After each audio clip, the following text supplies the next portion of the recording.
Last time I spoke to you from my sewing room, I talked to you about making beautiful things with scraps of fabric. Today I want to talk to you about the plague of perfectionism.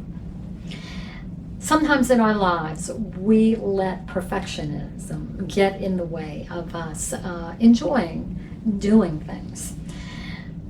Sewing isn't one of those things that requires some skill.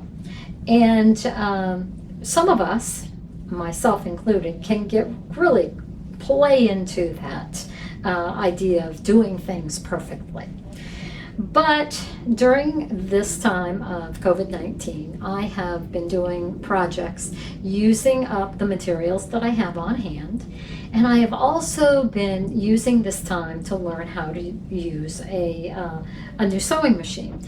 I was gifted a new sewing machine at Christmas. So after using the same machine for 25 years, I am learning how to use a new computerized machine, which adds another dimension to the sewing projects that I've been doing.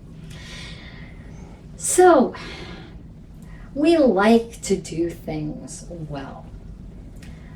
Quilters especially. We aim to get all of our corners nice and square.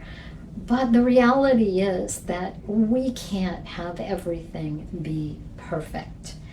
We aim to do a good job, but I have had to get over the fact that everything has to be perfect. And at some point in time, I just have to be at peace with some imperfections.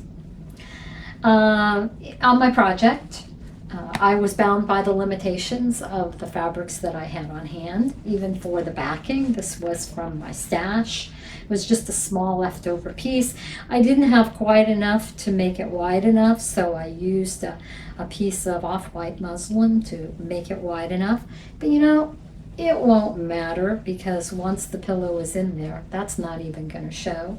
I even had to piece some of the backing of my quilting fabric, but that's not going to show. And yes, I will admit some of my corners aren't perfect, and some of my top stitching, because I was learning to use a new presser foot, some of it's not exactly even. But I had a good time making this, and it brings me joy to look at it, even though it's not perfect. So as I put my pillow in it and throw it on my bed, I can have a smile on my face, because even though it's not perfect, it brings me pleasure. In our lives, it is much the same way. Sometimes we want everything in our lives to be perfect, but that's not reality. We need to make the best of our situation, however it is, and find little things along the way to bring us joy, rather than expecting life to be perfect.